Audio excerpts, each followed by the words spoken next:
Bonsoir, bienvenue. Merci d'être au rendez-vous des grandes questions, votre magazine philo du jeudi soir jusqu'à la semaine prochaine.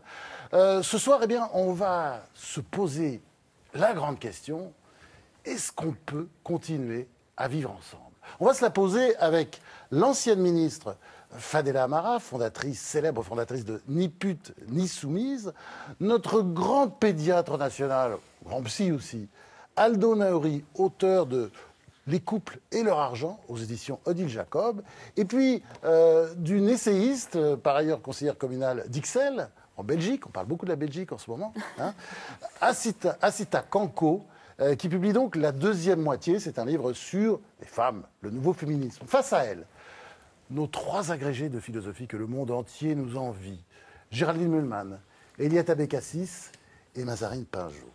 Pendant toute cette émission, vous pouvez y réagir comme vous voulez sur hashtag LGQ, dire du mal de nous, vous pouvez le faire encore pendant une semaine, sur hashtag LGQ comme les grandes questions.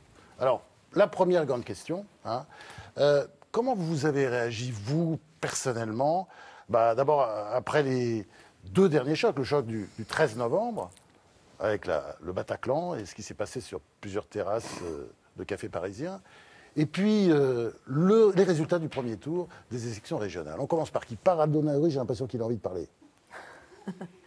Les élections ne m'ont pas étonné du tout. Quand il y a eu les attentats, je me suis dit ça va être un raz-de-marée du FN, bien entendu. Maintenant, ce qui s'est passé tous ces derniers temps a été absolument navrant, mais je dois dire que quand j'ai tout appris, quand j'ai vu cette évolution, ça n'a pas été pour m'étonner, parce que ça fait déjà 40 ans que je passe mon temps à dire ça va trop vite. Il y a des repères qu'il faut aménager, il y a des choses qu'il ne faut pas jeter à la poubelle. Ouais, ça va trop vite. Le vivre ensemble, précisément, oui. Le vivre ensemble n'est fait que de concessions les uns aux autres. Et s'il n'y a pas de concessions les uns aux autres, précisément, si chacun se retire uniquement dans sa personne et dans l'individualisme, nous allons droit dans le mur. Ça, c'est la faute à l'individualisme et au nihilisme, c'est ça? Exactement. Cet individualisme, je l'ai vu, je l'ai vécu à l'intérieur même de ma pratique de pédiatre. Ouais. Et j'ai passé mon temps à, justement, essayer d'éclairer mon lectorat sur la façon dont les éléments que l'on peut éventuellement sur lesquels on bute sont des éléments qu'il est possible de résoudre. Avec des livres à succès, et qui ont fait d'ailleurs, vous étiez très accusé, très critiqué. On disait, mais il est hyper réac, parce que voilà, il veut remettre le père au centre de la famille. Enfin, non, je disais pas au centre, je disais, il y a du père. Je veux dire qu'on a assisté quoi? On a assisté à quelque chose qui, dans le tissu même de la famille, a été altéré de façon considérable. Donc vous êtes fier d'être français, vous êtes aussi fier d'avoir été réac, c'est ça? Je suis fier d'être français, je ne vois pas pourquoi je serais réac. Ou alors réac au sens où précisément je dis... vous réagissiez contre le courant général. Ça va beaucoup trop vite. Voilà. Ça va beaucoup trop vite. Ce n'est pas parce que la communication part de tous les côtés qu'il faut impérativement accélérer, appuyer sur l'accélérateur. On a quelque chose à faire. Nous sommes ensemble précisément. Il faut tenir compte les uns des autres. Alors, Fadela Amara, on ne vous a pas beaucoup entendu. Or, on a envie d'entendre votre voix devant ce qui se passe en ce moment. Votre colère, notamment. La colère, elle dure depuis longtemps. Je veux dire, ça fait 30 ans qu'on dénonce des choses qui se passent et qui ne vont pas bien dans notre société. Juste pour réagir un petit peu, rebondir sur ce qu'a dit M. Naouri. L'absence du père, on l'a dénoncé à une époque, quand on a créé Ni pute ni soumise. On disait bien que dans les quartiers, il y avait un problème parce qu'on ne voyait pas la figure paternelle. On voyait le concept du grand frère qui avait été réintégré dans les politiques, avec le machisme qui est arrivé, avec toutes les conséquences que ça a pu avoir, notamment par rapport au machisme, c'est-à-dire le concept du grand frère, où on nous a expliqué pendant longtemps que, et notamment dans les politiques au niveau local, nous disait que c'était bien de donner les clés de la paix sociale aux grands frères. On négociait avec eux, qui eux-mêmes, par ailleurs, ont réintroduit introduit le machisme dans nos quartiers. Et c'est vrai que l'absence du père n'était pas là non plus pour essayer de tenter de réguler ce genre de situation. Et c'est là où on a commencé à voir d'ailleurs des formes d'oppression se mettre en place, l'interdiction de sortir par exemple pour la sœur, l'interdiction de mettre un jean serré, l'interdiction de s'habiller comme elle le souhaitait avec un décolleté éventuellement, etc. Et puis la lâcheté de la société face à tout ça, c'est ça, non? La lâcheté des politiques. Ouais. C'est pas la société. La lâcheté des politiques, c'est-à-dire la droite comme la gauche. Ah, la droite comme la gauche. Chacun a participé, je dirais, d'ailleurs je l'ai déjà dit, à vendre la République étage par étage. En achetant la paix sociale pour des raisons électoralistes. Je veux dire avec des associations islamistes qu'on finance, négocier directement avec des associations sous couvert culturel qui étaient en réalité représentées par des individus qui étaient proches des courants islamistes, etc. On va maintenant se demander comment travailler justement à vivre ensemble, pour le vivre ensemble. Et c'est Mazarine Pinjot, Fadela Amara, parce qu'on va voir ça avec vous d'abord, qui va vous poser la première question. Oui, alors justement, la question du travail, elle est intéressante comme exemple de ce que vous dites. Moi, je suis entièrement d'accord avec vous. Il faut être absolument sur les principes. Il faut rester extrêmement vigilant. Mais il y a quelque chose que j'arrive pas à penser, mais moi-même, et donc je vous demande de m'aider tous autant que vous êtes, c'est d'arriver à comprendre à la fois cette tenue des principes d'un universalisme républicain et en même temps la pragmatique qui fait qu'à un moment donné, on s'est posé la question d'une discrimination positive, des quotas, des statistiques ethniques, contre lesquelles d'ailleurs vous étiez, et qui heurtent violemment les principes républicains, mais qui à un moment donné sur le terrain ne sont pas totalement absurdes, parce qu'il est vrai aussi que vous savez bien que ces jeunes de banlieue n'ont pas les mêmes chances. C'est-à-dire que, d'accord pour un universalisme, mais ça peut rester un universalisme abstrait si on ne se donne pas les moyens de l'égalité réelle. Et alors comment on fait pour advenir une réalité pour être au plus près du principe et moi je suis d'accord avec vous, vraiment ce principe-là, il faut le tenir, il faut se battre pour. Mais se battre pour, c'est aussi créer une politique, des conditions de possibilité. Oui. Je ne sais pas comment penser la chose. Est-ce que le pragmatisme est une trahison des principes, ou est-ce que le pragmatisme va permettre justement, de manière asymptotique, d'aller au plus près des principes? Asymptotique, pardon? Non, mais parce qu'on n'arrivera jamais à un universalisme absolu. Ça reste un idéal type. Asymptotique, c'est quoi ça? C'est l'asymptote. L'asymptote, celle qui d'accord. rejoint jamais l'idéal. Ah, d'accord, d'accord. Mais néanmoins, la politique, elle est là pour qu'on arrive, on essaye en tout cas d'arriver à aller au plus près. Oui. Mais est-ce que les moyens ne sont pas contradictoires avec la fin? Réponse de Fadela Amara. Moi, je pense qu'il faut garder l'idéal en tête. Il faut tout faire pour atteindre cet idéal. Mais en même temps, la question de l'égalité est très importante. Moi, je ne crois pas à la discrimination positive ou aux politiques différenciées pour traiter plus favorablement des catégories de population, etc. Je suis très attachée à la République, et la République, elle a pour principe d'aider en particulier les citoyens qui sont les plus fragiles. Ce que j'appellerais, moi, dans la pratique et les modalités de politique publique, le coup de pouce républicain. Je me suis heurtée violemment à l'époque, quand j'étais en fonction au gouvernement, avec ce concept de discrimination positive, parce que je trouve que c'est, d'une part, stigmatisant, même si inconsciemment on souhaite réparer une certaine inégalité de traitement. C'est stigmatisant, premièrement. Deuxièmement, on l'a vu d'ailleurs concrètement à Sciences Po, quand Richard Descoings avait mis en place cette espèce de concept pour aider les jeunes des banlieues à rentrer à Sciences Po, etc. Ouais. Il a mis en place un diplôme, enfin un concours qui permettait, adapté, qui permettait à ces jeunes de pouvoir prétendre rentrer à Sciences Po. Et bien, ça leur est reproché à l'intérieur de Sciences Po. C'est-à-dire qu'ils ont été stigmatisés et on parle de... Mais le volontarisme en politique, parce que c'est comme les quotas pour les femmes. Je suis d'accord que c'est le même complètement...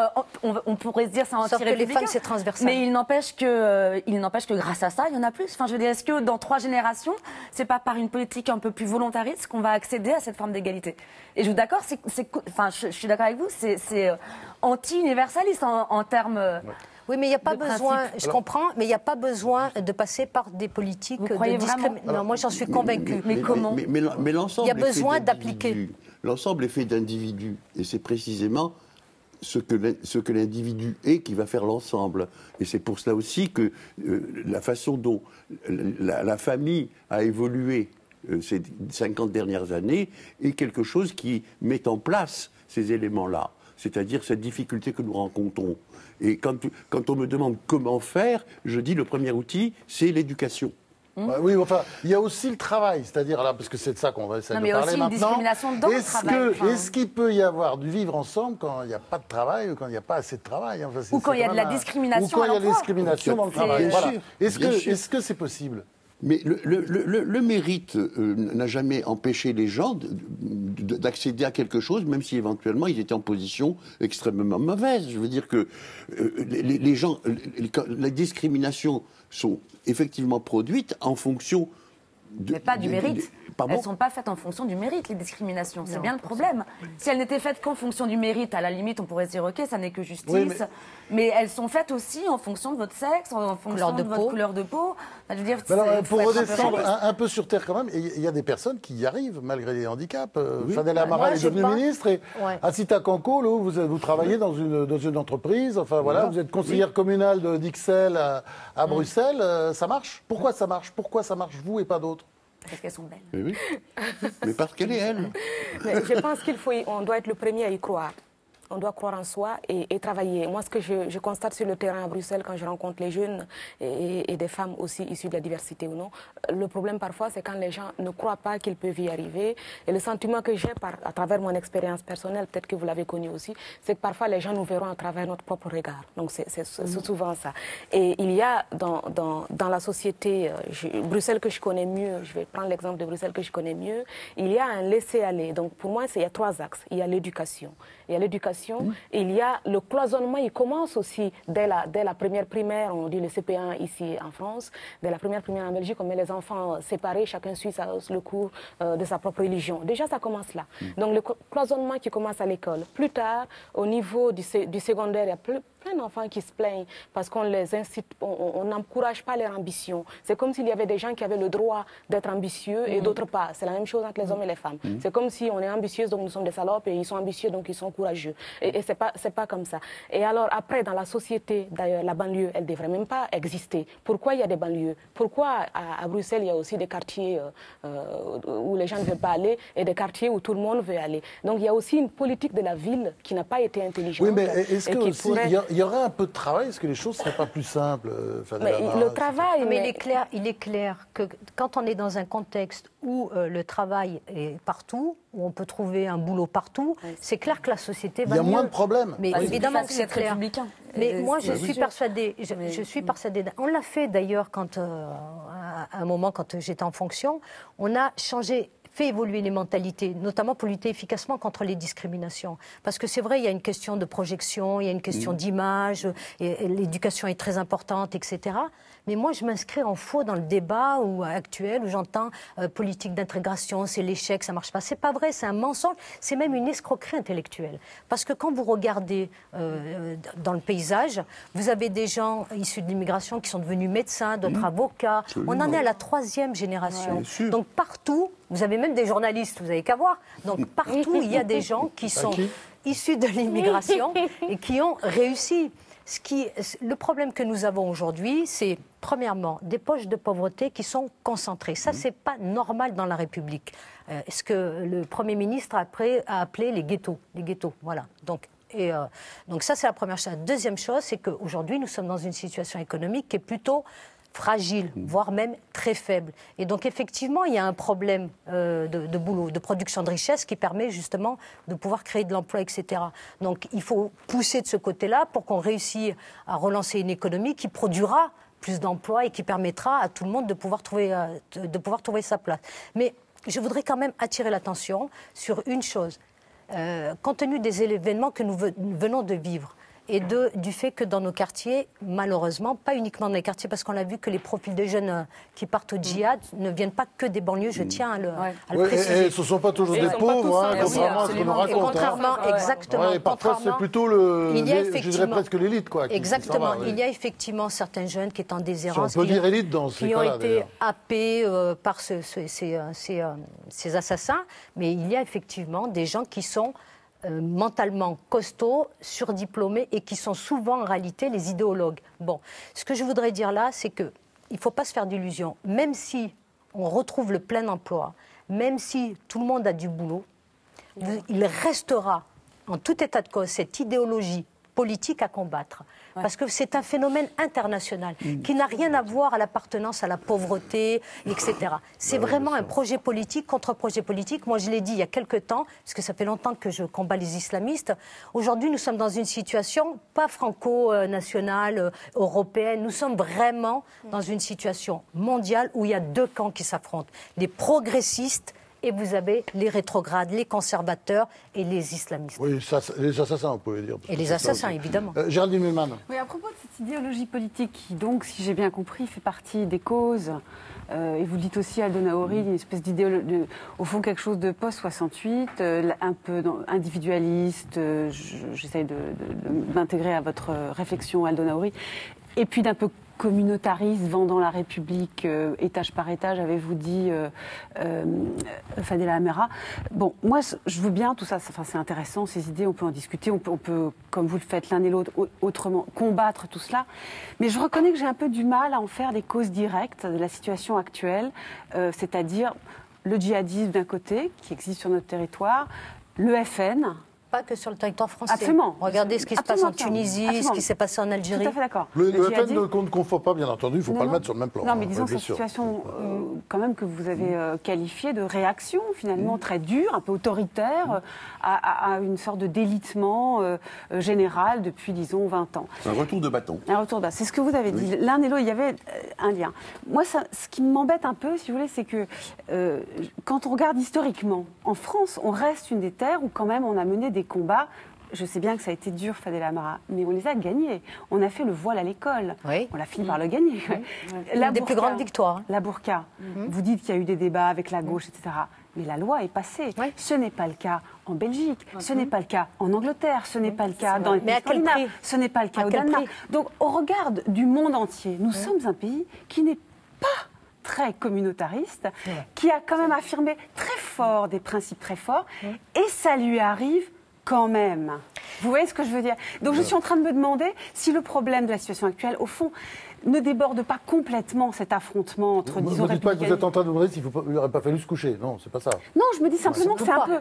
Peut-être que c'est un autre problème, parce que quand même, au regard du monde entier, nous sommes un pays qui a tenu des choses très fortes, et même, ça nous les reprochait, comme vous dites. Réponse de Fadela Amara. Oui, on a gagné des grandes victoires sur la loi de 2004 et sur la burqa. On voit bien que ça avance. Moi, je suis persuadée que ce pays-là, ce n'est pas un pays qui fonctionne dans le communautarisme. Mais si vous n'avez pas, ici et là, des vigies de la République, pour être très clair, qui sont Comme là pour Fadela alerter- Amara, par exemple. Hein, Par exemple, avec soumise, toute et la puis on modestie. attend la suite aussi. Oui. Oui, oui. Donc, s'il n'y avait pas des personnes qui, à un moment donné, se lèvent en disant « attention, on dérive ce côté-là ». Comme Si vous n'avez Massita pas des- Kanko aussi en Belgique. hein. Exactement, exactement. Si on n'avait pas eu, par exemple, moi je suis très admirative d'une femme qui d'ailleurs n'est pas de mon bord politique, mais que j'aime beaucoup parce que je trouve qu'elle est d'un courage extraordinaire. Et j'ai travaillé avec elle d'ailleurs dans la commission à l'époque, c'est Simone Veil. Si on n'avait pas ce type de vigie comme ça qui est là, qui s'élève, ici et là pour dire quoi? Pour montrer du doigt la classe politique en leur disant qu'est-ce que vous faites? Attention, ça dérive de ce côté-là. Eh bien, je peux vous dire qu'aujourd'hui, on aurait été balayé et on serait dans un autre Vous fonctionnement. voulez dire que ça pourrait être encore pire. Évidemment que ça pourrait Oui. être encore pire.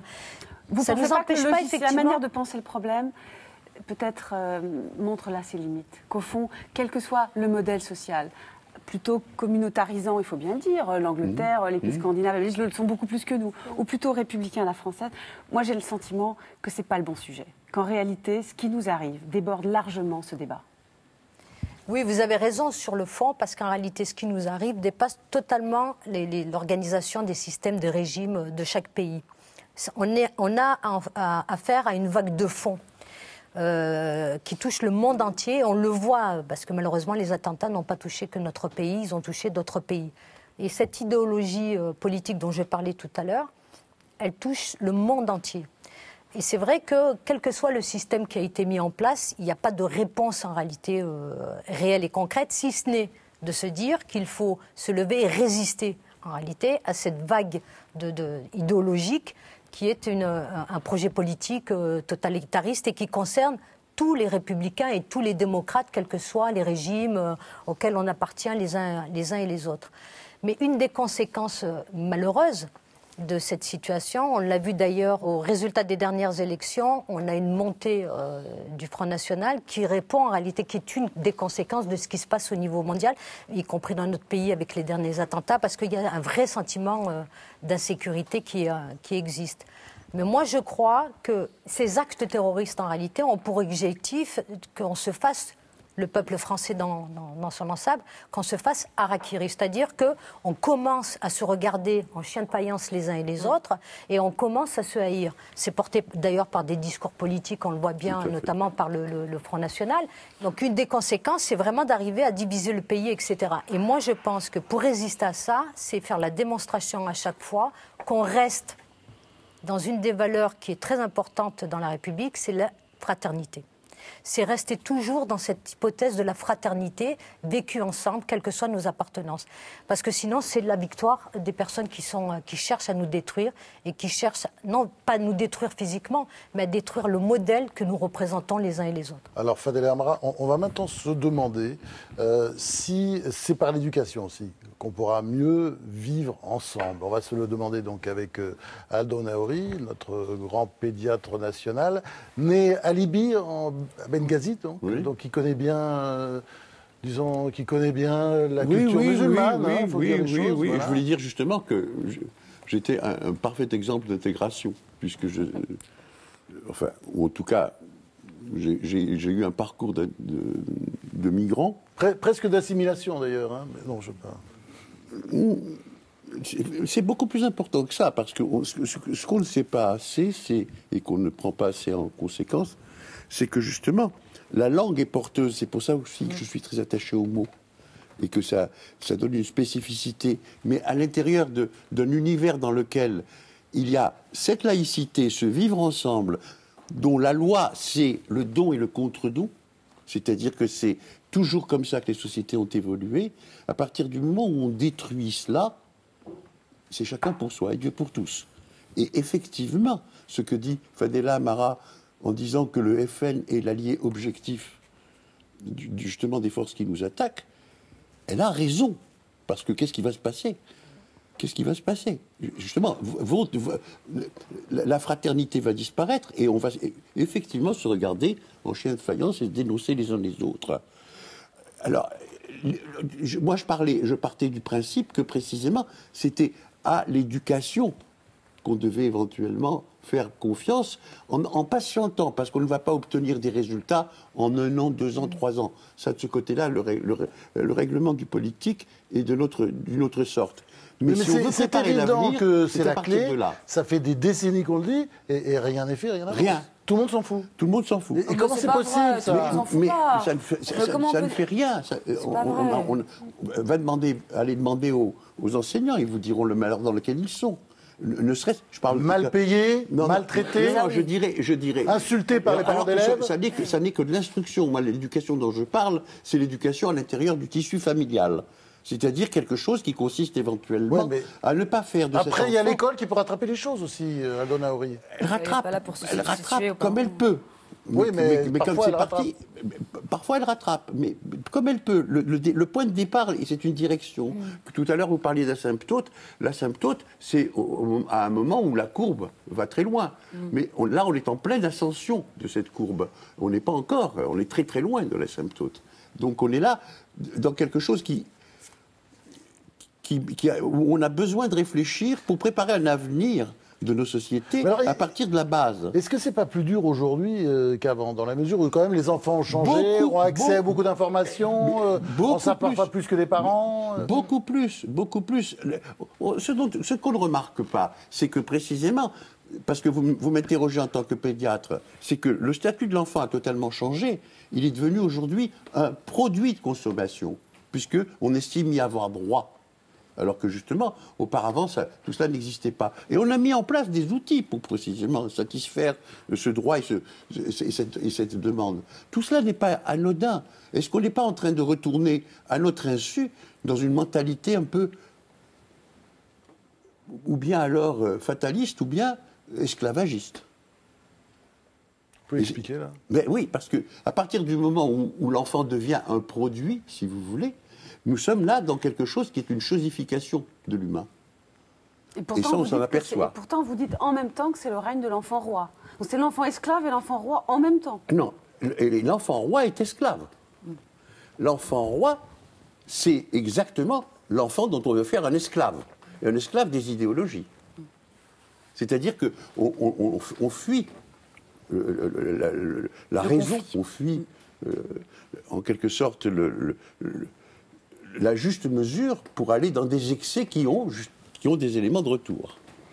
Alors, on va continuer sur l'éducation avec Eliette Abécassis, qui a la première question à vous poser, Aldo Naouri. Donc, dans votre livre, Les couples et leur argent, vous, dans la dernière partie de votre livre, vous expliquez vous reprenez la théorie freudienne un peu dépassée de l'envie du pénis, où vous dites qu'en fait, les femmes veulent travailler. Je n'ai pas compris, c'est quoi ça?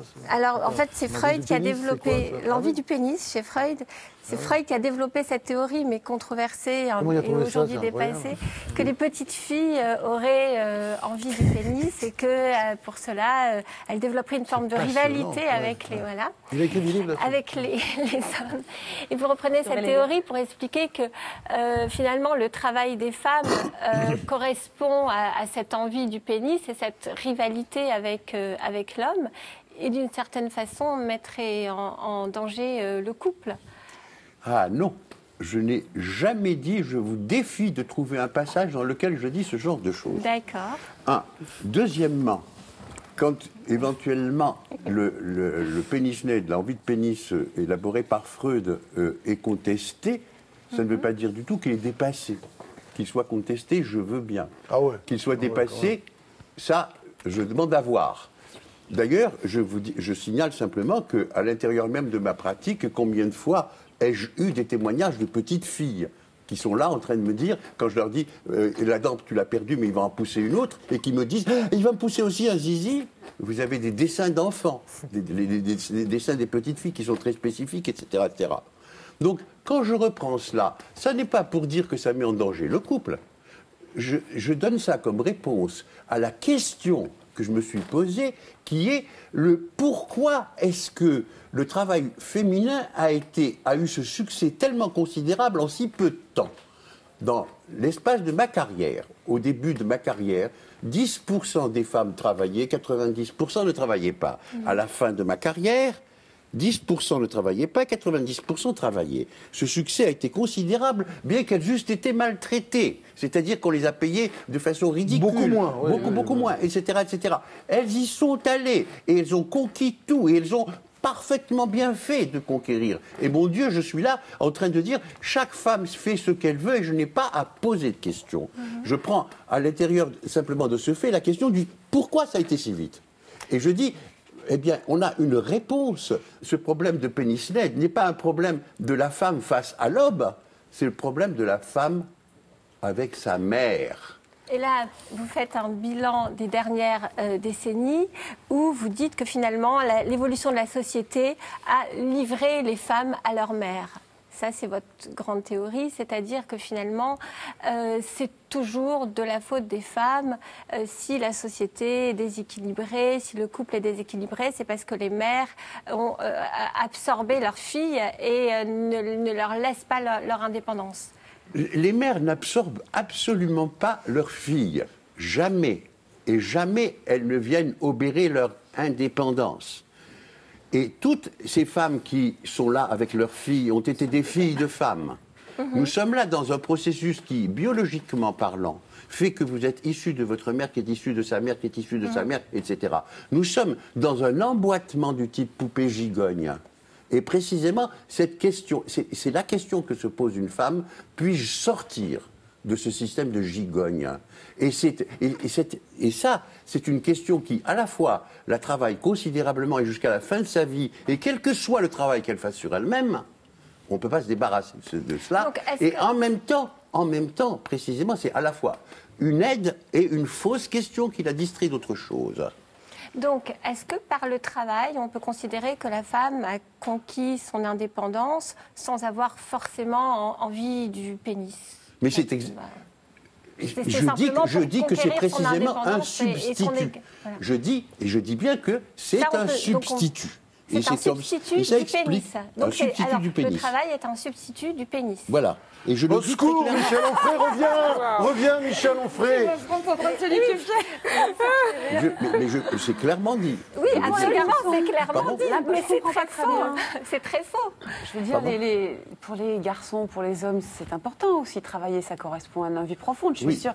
Le Vous n'allez travail- pas pouvoir si avoir vous voulez, cet quand on argument. regarde ce qu'il en est de l'histoire de l'humanité, de son évolution, rien à voir. la création du côté féminin a été assimilée à la procréation. Et la création du côté masculin, ça a été le travail.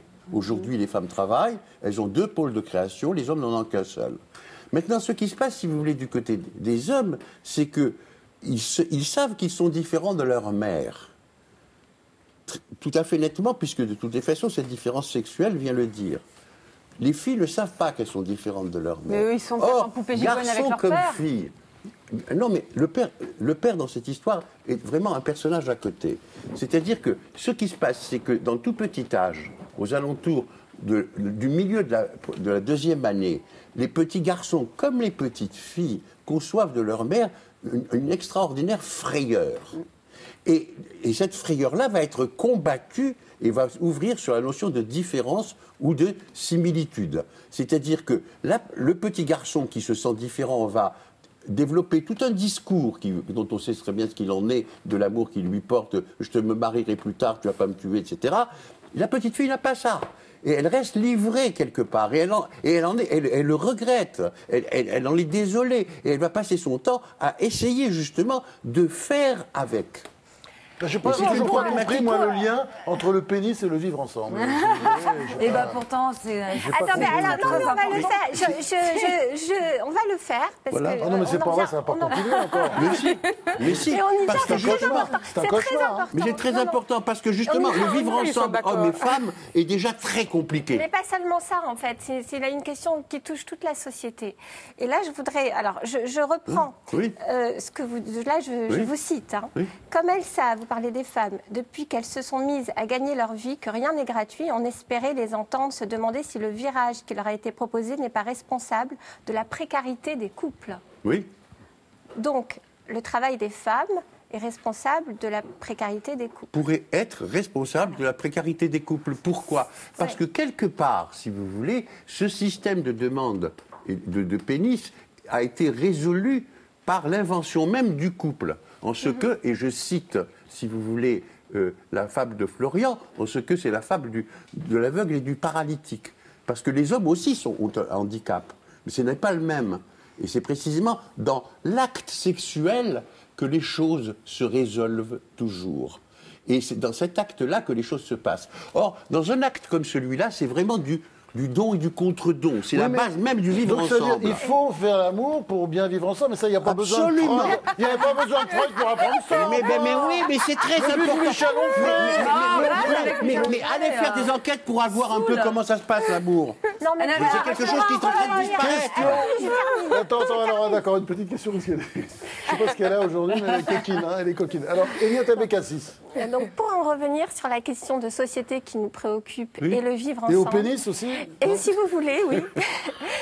J'aimerais savoir quel est votre regard de clinicien et de pédiatre sur l'enfance des terroristes et des kamikazes. Parce qu'on reconnaît quelque chose d'invariant quand même Oui. quand on voit Mohamed Merah, Menouche, enfin, tous les...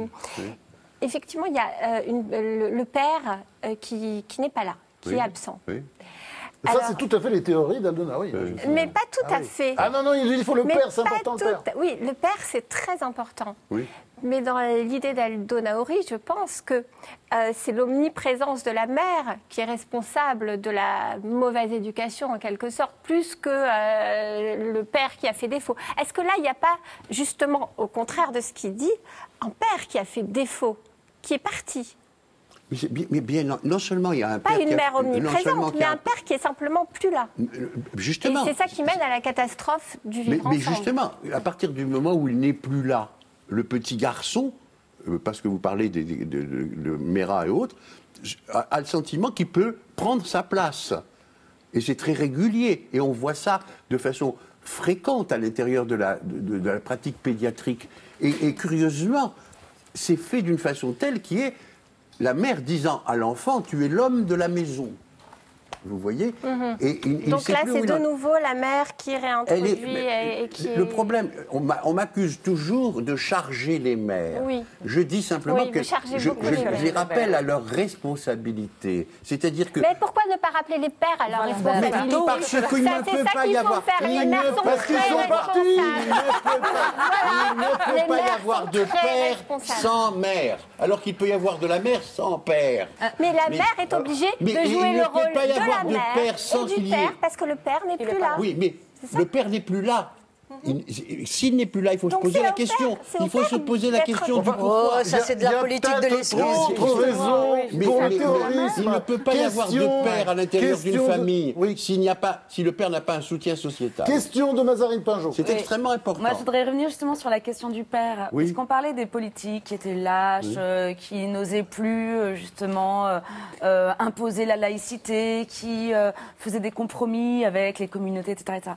Est-ce qu'on est, en fait, c'est pas les politiques qui sont lâches. Est-ce que c'est pas juste une évolution sociétale que vous dénoncez d'ailleurs sur l'impossibilité pour l'homme de dire non? Et on le voit chez le père, qui, je ne sais pas, par culpabilité ou par ne sait plus dire non à son fils, mais on le voit chez le politique qui ne sait plus dire non à non, il ne faut pas mettre le voile, non, etc. Parce que ça fait peur, parce que le conflit fait peur. C'est la question du conflit. On a peur du conflit aujourd'hui. Vous avez parfaitement raison du côté du politique. Maintenant que le père n'ose pas dire non, effectivement, c'est quelque chose qui arrive fréquemment. Mais le père n'a pas besoin de dire non. Il peut même se taire. Il peut même ne pas être là. Parce que ce que l'enfant entend des noms qu'émet ou la mère ou n'importe quelle autre personne, ce que l'enfant entend, tous les noms sont rapportés au père. Et c'est précisément de cet ordre-là. Et quand je disais tout à l'heure, il ne peut pas y avoir de père sans soutien sociétal. C'est-à-dire que si, justement, une société dit une mère et un père, c'est la même chose, elle fabrique une mère et une mère bis. Oui, Et c'est ça qui se passe aujourd'hui. C'est-à-dire qu'on est dans le maternant qui atteint même, justement, le politique. le politique. Il n'y a plus de père de la nation, Voilà. ça serait presque un Voilà. anachronisme de Je vous pouvoir signale dire ça simplement aujourd'hui. que les législateurs qui, en 1960, ont voulu changer le droit familial, ont commencé par vouloir abroger la notion de chef de famille. De Gaulle s'y est opposé. Et il a fallu attendre sa mort pour qu'on reprenne ça. Bon, on va continuer cette émission avec Asita Kanko autour du thème « Est-ce qu'il faut s'assimiler ou s'intégrer pour mieux vivre ensemble ?» Alors vous êtes c'est une histoire absolument extraordinaire. Hein, l'Africaine qui débarque toute jeune en Belgique et qui va tellement s'adapter qu'elle est aujourd'hui à l'écart dans une grande entreprise. Elle est même conseillère communale à XL, c'est pas n'importe quoi. Enfin, vous êtes parti pour une carrière à la fois économique, politique, et tout va bien, mais vous êtes très en colère. Hein, vous êtes un peu la Fadela Amara belge. Et très en colère. Et vous publiez la deuxième moitié, justement, où vous en prenez à nous, vous en prenez aux autorités religieuses, à nous les... Bah oui, nous les Européens, nous pas nous les Français, mais enfin, disons, nous les Européens, nous les lâches. Les exciseurs de France, les exciseurs, violeurs, puisque oui, il oui, faut rappeler également quoi, que vous avez été excisé.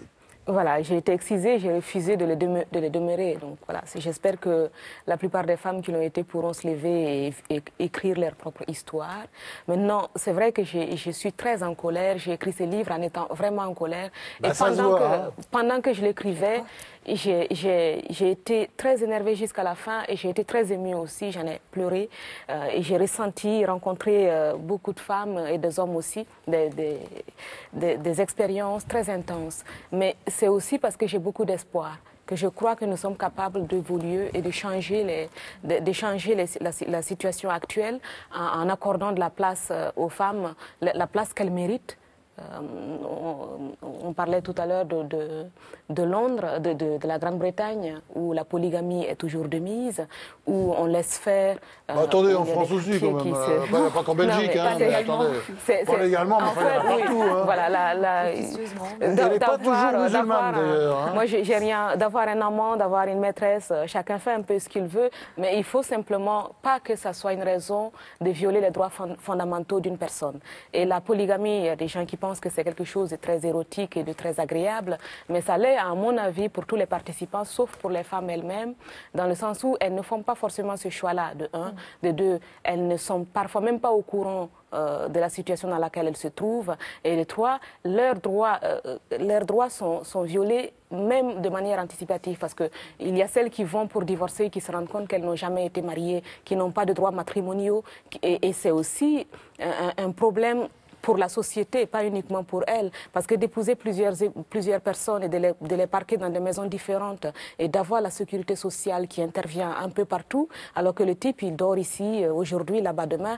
La première chose qu'il fera, je cite un exemple dans mon livre, en épousant la énième personne, c'est le lendemain, elle doit porter le voile intégral, elle doit se soumettre déjà. Et il y avait un type qui donnait un exemple dans une émission qui expliquait qu'il allait demander la permission d'un adolescent pour épouser sa mère.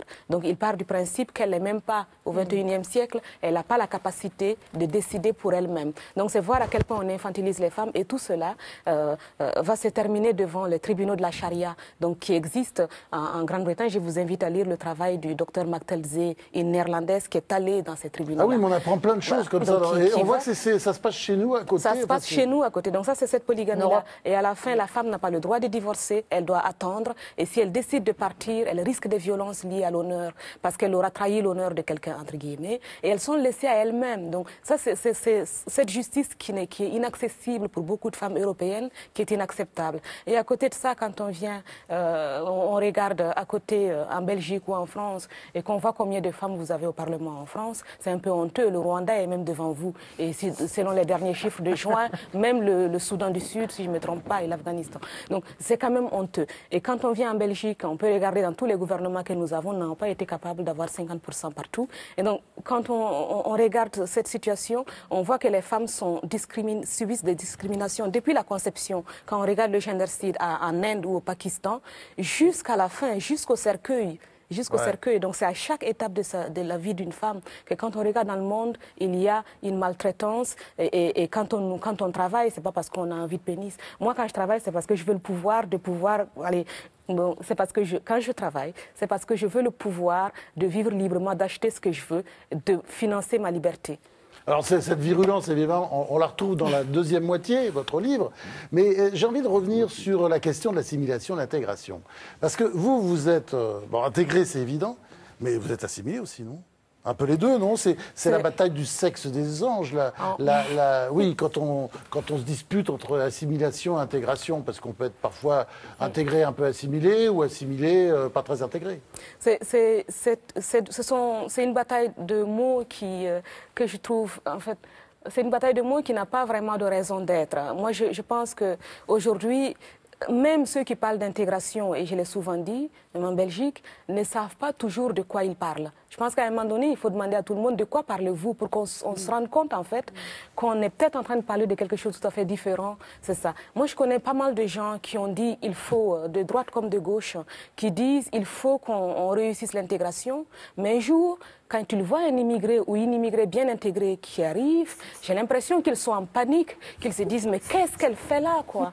C'est pas possible, hein, c'est pas ta place, mais bouge-toi. Et c'est un peu, on préfère te voir en train de t'intégrer, hein, mais on veut pas que tu finisses. Donc il faut être prêt aussi pour quelqu'un de bien intégré. Ça, c'est ce qui est tout à fait utile. Être sûr qu'on est en train de parler de la même chose et à la fin, pouvoir aussi prendre dans son sillage les personnes qui ont fait l'effort de s'intégrer, qui ont saisi ces opportunités-là. Parce que si la gauche en Belgique, en tout cas, a fait beaucoup de communautarisme, la droite en Belgique n'a pas non plus réussi à prendre en compte les gens qu'elle pouvait prendre avec elle. Donc ni la droite ni la gauche n'ont réussi leur pari de l'intégration. Et ce qui se passe aujourd'hui avec le renforcement des extrémismes, comme on l'a vu avec les élections régionales en France, c'est le manque de courage des partis politiques, le manque de courage de cette politique qui n'a pas réussi à résoudre les problèmes de la société et qui a abandonné certains sujets pour que des partis comme le Front National fassent illusion. Et ça, c'est absolument vraiment, c'est triste. Là, vous qui êtes entre la France et la Belgique, c'est plus lâche en Belgique qu'en France ou l'inverse? Non. Dans le concours de lâcheté, qui c'est qui gagne? C'est pas un bon concours à avoir. Je pense qu'on devrait aujourd'hui commencer le concours de la réussite et voir qui fera l'effort d'aller le plus vers l'autre et d'aller le plus vers des solutions en sortant du laxisme, en sortant du paternalisme, pour aller vers la rigueur, la responsabilisation de chacun et l'humilité de reconnaître ses torts. Parce que quand je vois le bourgmestre de Molenbeek qui dit « moi j'ai rien fait », j'ai envie de lui dire, mais tu dormais depuis toujours jusqu'à aujourd'hui, tu viens de te réveiller, c'est quand même pas possible, quoi. C'est ça qui est hallucinant. Et c'est surtout les femmes qui payent le plus pour ce problème d'abandon d'une partie de la société, de communautarisation et de lâcheté face aux obligations liées à l'intégration. Parce que c'est elles qui restent les victimes, c'est elles qu'on sort des écoles pour qu'elles se marient, c'est elles qu'on oblige à rester mariées même quand elles ont envie de divorcer. Les captivités maritales existent. J'ai rencontré des femmes à Bruxelles. C'est elles qui sont obligées d'abandonner leur emploi et c'est elles, blanches comme jaunes, comme noires, qui sont obligées de courir entre le boulot et la crèche. J'ai interviewé une femme pour mon livre qui m'a dit, moi, le jour de la rentrée à Cita, je prends congé parce que je vais être là devant l'école à l'heure des mamans. Je pensais qu'il existait une activité en Belgique que je ne connaissais pas. Et je lui ai dit, l'heure des mamans, mais qu'est-ce que c'est en fait? Je me disais, j'ai loupé quelque chose. Et il me dit, mais c'est l'heure à laquelle toutes les mamans sont là pour attendre les enfants. Ça veut dire 15h30 quand l'école est finie. Mais comme je ne sais pas le faire tout le temps, mais je vais le premier jour de la rentrée. Je me dis, mais c'est pas possible, quoi. Et c'est quand l'heure des papas? On attend toujours. Qu'est-ce qu'elle parle bien, Assita Kanko? Et alors, en récompense, Assita, vous allez avoir une question de Radio Neumann. Assita Kanko, vous êtes quelqu'un d'extraordinaire. Et ah oui, ça c'est vrai. D'extraordinaire. Les gens qui vous écoutent là, ça se voit. Mais les livres que vous faites, la façon dont vous vous exprimez, enfin, il y a une humanité chez vous. Enfin, moi, je suis très émue de vous avoir là sur ce plateau. Et je voudrais juste peut-être que vous nous racontiez quelque chose, parce que ça aide à comprendre vos combats. Donc vous êtes né dans un très beau pays, le Burkina Faso. Vous êtes parti seul, votre mère aussi est partie. Vous pouvez raconter ce moment qui est un moment si important pour ceux qui émigrent et qui essayent de s'intégrer. On va reprendre les concepts. Je voudrais que vous racontiez les raisons qui vous ont fait partir et brièvement comment ça s'est passé. Je n'ai jamais prévu de partir en fait. Ce sont des choses qui sont arrivées accidentellement. J'ai rencontré les bonnes personnes, j'ai eu la chance de rencontrer les bonnes personnes dans ma vie. Et j'ai été engagée politiquement et pour les droits humains, j'allais dire les droits de l'homme, non, pour les droits humains dans mon pays d'origine, le Burkina Faso, dans le mouvement des étudiants, pour la liberté de la presse, parce que vous avez vu, toute ma vie, depuis l'âge de 7 ans, j'ai été opposée et ma famille aussi opposée à Blaise Compaoré. Et on est tellement heureux maintenant. Ouais, il est plus président. Maintenant, bon débarras. Il n'est plus président, donc on est tellement contents. Et pour nous, tout le reste, c'est du bonus pour l'instant. Et donc, voilà, quand je suis partie du Burkina, je pensais que à ce moment-là que c'était pour repartir un jour au Burkina. J'avais presque 22 ans. Aujourd'hui, j'ai 35 ans. Je suis partie, j'ai rencontré des journalistes hollandais avec qui je suis devenue amie et c'est encore mes amis aujourd'hui depuis là. Et j'avais envie de voir le monde. Donc je suis partie et puis je suis tombée amoureuse d'un Belge que j'ai rencontré aux Pays-Bas. Ça arrive, hein, il n'y a pas que il y a vraiment de très gentils Belges, vous savez. J'en doute pas. Et je lui ai dit, moi je ne veux pas vivre en Belgique, je voulais aller au Ghana. C'était l'époque où c'était la mode de Kofi Annan. Tous les gens de mon âge que je connaissais voulaient devenir un Kofi Annan, utile à l'international, brillant, avec des nouvelles positives pour l'humanité. Mais ce projet n'a pas vu le jour parce qu'il m'a convaincu que la Belgique est un pays merveilleux. Et je lui ai dit d'accord, mais je vais faire de la politique en Belgique parce que j'ai besoin d'un engagement dans la société et tout le monde va bien ici, les femmes vont bien aussi. Qu'est-ce que je vais bien pouvoir faire pour contribuer à aider dans la société? Et voilà, il m'a dit la politique c'est bien, mais on a beaucoup de gouvernements. Bon, je pensais que c'était une blague, mais entre-temps, j'ai compris le système belge. Je suis devenue bien belge. Ne sont plus dans mes projets l'idée de retourner au Burkina Faso parce que je connais mon identité, je suis là, je garde mes racines parce qu'on a besoin quand même d'avoir des racines quelque part. Et finalement, j'ai découvert qu'en Belgique, il y avait quand même des choses à faire. Les femmes sont confrontées à l'inégalité salariale, il y a pas mal de discrimination. Il y a des questions d'intégration, il y a des questions de mobilité, ça me mobilise beaucoup. Donc, j'ai quand même trouvé des combats à mener avec la même passion que quand j'étais là-bas où les droits des personnes étaient violés, les droits de la presse étaient violés. Et finalement, ma mère, j'ai été solidaire avec elle depuis toujours. L'histoire de votre mère Voilà. est très touchante, vous la racontez dans le livre. Je parle... Sa sœur, je crois, l'appelait, Oui, ou sa cousine, régulièrement, pour l'engueuler au téléphone, des choix qu'elle avait fait de Effectivement. partir, et ce chagrin qu'elle portait, finalement, il tout était à palpable pour vous. Tout à fait. Et moi, j'ai été très, très en colère contre ma mère pendant longtemps parce que je voulais qu'elle se bouge. Aujourd'hui, c'est une femme que j'admire énormément parce que je me rends compte beaucoup de la difficulté. J'ai toujours pensé qu'on pouvait faire un choix et l'assumer et l'exécuter et le mettre en pratique aussi immédiatement. Mais en réalité, c'est cette liberté-là. On fait des choix pour être libre et on a besoin d'apprendre cette liberté et de la vivre au quotidien, de l'assumer, pas seulement dans l'immédiat, mais aussi au quotidien, mais petit à petit comme ça. Et ma mère incarne ce moment où on prend sa liberté et qu'on l'assume parce que tous les jours, elle doit payer pour cette liberté qu'elle a choisie. Et je voudrais qu'elle sache que je suis extrêmement fière d'elle et ça m'émeut fortement d'en parler. Parce que quand maman est partie, j'ai été solidaire avec elle parce que mon père a été polygame, mon père a fait plein de choses, même si c'est un homme extraordinaire, instituteur qui nous a donné vraiment le respect de l'éducation nationale et le rôle des enseignants dans la société. Elle devait partir et je me sentais dans le devoir d'être solidaire d'elle pour le faire, mais ça fait plusieurs années. Mais ma tante, qui est institutrice, l'appelle pour lui dire « tu dois rentrer ». Mon grand-père m'appelle pour dire « elle va aller en enfer ». Heureusement que je ne crois pas non plus qu'on peut accepter un enfer maintenant pour éviter un autre enfer plus tard. Je trouve ça complètement débile. Mais elle, ça l'a fait pleurer, ça l'oblige à se remettre en question. Est-ce que j'ai fait les bons choix en décidant d'être libre ? Mais en réalité, aujourd'hui, elle commence à comprendre, à prendre sa distance. Et la question, ça m'amène à me poser la question suivante. Est-ce que pour être libre, on est condamné à rompre avec tout, en fin de compte? Est-ce qu'on peut reconstruire quelque chose après la liberté? Et c'est ce qui condamne beaucoup de femmes, qui oblige beaucoup de femmes, y compris ici, à rester dans un système où elles ne peuvent pas respirer. On m'a demandé, ton livre concerne les femmes d'ici ou d'ailleurs? Mais non, les femmes de partout, parce que celles qu'on croit être ailleurs, elles sont ici à Londres, dans une maison polygame, ou à Bruxelles. Et les femmes d'ici, qui font face au plafond de verre, elles sont aussi à Ouagadougou, où quelqu'un met la main sous la jupe si elles veulent un emploi. Donc c'est un problème universel. Et c'est ensemble, nous les femmes, ensemble avec les hommes aussi, que nous allons trouver des solutions. Question de Mazarine Pinjot. Oui, vous parliez de Kofi Annan tout à l'heure, et effectivement, il a une place importante. C'est juste la question de la représentation. C'est important d'avoir comme ça une figure phare qui s'intègre à votre capital symbolique, quoi. Enfin, qui va donner des envies, des désirs. Parce qu'on parlait des banlieues tout à l'heure, on parlait des différences sociales, etc. Mais est-ce que ce qui ne manque pas le plus, finalement, c'est ce que vous disiez très justement, la possibilité même de l'ambition, d'arriver à se projeter à un autre endroit. Absolument. Absolument. La possibilité de l'ambition, c'est d'avoir honte d'être ambitieux. Moi, je suis très ambitieuse et je le dirais même s'il y a des gens qui ne sont pas contents.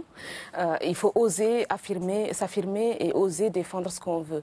Ce n'est pas du tout un crime. Hein. Les gens qui ont réalisé des choses, ils ont eu envie, tout le monde le sait. Maintenant, il faut aussi des modèles. Ouais. Il faut aussi voir des gens pouvoir se laisser inspirer par ces personnes-là. Maintenant, il y a des gens qui me disent, moi, je peux m'identifier à quelqu'un qui me ressemble. Mais moi, je peux m'identifier, je me laisse inspirer par des hommes, des blancs, des noirs. Je suis voilà, j'ai pas besoin que ce soit forcément quelqu'un qui je ne suis pas du tout communautariste. Donc, Kofi Annan nous a beaucoup inspirés. Et je dois dire que pour montrer des muscles, des gens comme Angela Merkel sont très inspirants. Et, non, mais des gens qui montrent aussi que c'est possible d'y arriver. Que c'est possible d'y arriver, mais surtout des gens qui ont des enfants. Moi, je dois dire, une des présidentes des partis politiques en Belgique qui a 40 ans et dont je parle dans mon livre, Gwendoline Rutten, elle a des enfants et elle réussit à combiner tout. Pourquoi on lui poserait rapidement la question et comment tu fais avec tes enfants, mais on ne posera pas forcément la même question à son mari. Donc, sciemment, j'ai évité de poser cette question aux femmes que j'ai rencontrées. Parce que on parlait tout à l'heure de l'homme. Le problème, c'est que l'homme, il doit demander comme ça à tout hasard à un homme où se trouve l'aspirateur à la maison. Je ne sais pas s'il le sait, parce qu'il Oui, n'a peut-être on a jamais tous cette utilisé, donc expérience. c'est extrêmement rare. Malheureusement. Et le problème de base, c'est ça, que ce soit au Burkina ou ici, donc on se retrouve. Et moi, mon premier modèle a été ma mère, parce que quand je suis arrivée en Belgique chez mon tout nouveau mari, enfin sur mon jeune mari, je ne savais pas trop comment faire pour être une femme en fait qui est mariée. Alors je lui ai fait des œufs le matin comme ma mère le faisait. Donc on le fait mais automatiquement. Et après on se dit mais qu'est-ce que je suis en train de faire? Et c'est tout le temps un réapprentissage. Assita Kanko, quand vous parliez, Fadela Amara ne cessez de boire du petit lait comme ça. Mais je l'adore aussi, Fadela Amara. C'est votre clone en fait, c'est votre clone belge. Hein? Non, mais moi, je suis très admirative parce que dans tout ce qu'elle a pu dire, je me retrouve totalement. Ce qu'on a pu vivre. D'ailleurs, il y a un livre qui s'appelle Ni pute ni soumise, ça retranscrit un peu le diagnostic. Mais moi, j'aime les femmes. Voilà, j'aime les femmes qui se battent, quelle que soit leur couleur de peau, leur appartenance. J'aime les femmes qui sont capables de dire merde. Voilà, à l'ordre établi, aux choses qui sont traditionnelles, etc. Il y a des hommes qui disent merde aussi, regardez Aldo Naouri. Mais eux, c'est quand ils ne veulent pas passer l'aspirateur. À tous ces discours, j'applaudis complètement. Eh ben, on va les applaudir alors. J'ai aucune espèce de réticence. Alors, merci. Je rappelle les titres de vos livres. Assita Kanko, donc la deuxième moitié, c'est aux éditions, c'est un peu compliqué, Lanou, 2N et 2O. Lanou, c'est des éditions belges. Bon, alors, une femme d'exception, hein, tout le monde l'a compris. Hein, une sacrée femme.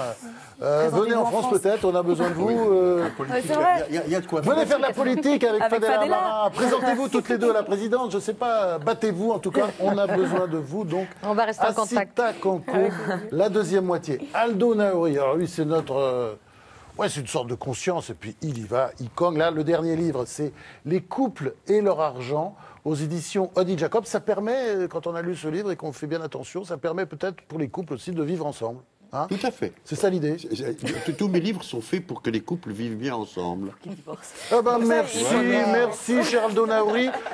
Fadela Amara, c'est incroyable, mais il n'y a pas de livre. J'espère qu'il y en aura un, parce que... Là, vos livres, ça mature là. De bois aussi. On attend le prochain livre. On attend le prochain livre. Et puis, il y a le livre de Géraldine Nolin. Alors, ils sont mis à 3 pour écrire ça. Il est mesquin. Plus de 300 pages. 3 € quand même. Hein. 3 €. C'est tout petit, c'est très très bien. C'est sur la liberté d'expression. C'est très très bien. De toute façon, je n'ai pas le droit de dire le contraire. Ah, mais c'est très bien quand même. Hein. Ah, mais c'est très bien. Et ça parle des enjeux politiques et philosophiques de cette liberté difficile mais très importante. Et mes deux collègues, je les remercie chaleureusement, professeur de droit Emmanuel Decaux, Elisabeth Zoller, qui ont donné vraiment les éléments pour savoir comment on organise cette liberté dans le monde, au niveau français, américain, européen, les débats que ça génère à l'ONU, enfin voilà. Ils l'ont fait avec Géraldine Mühlmann. Merci, cette émission est terminée. On se retrouve la semaine prochaine pour la dernière édition des grandes questions. Ben oui, parce que tout arrive et tout a une fin, même les émissions qui marchent.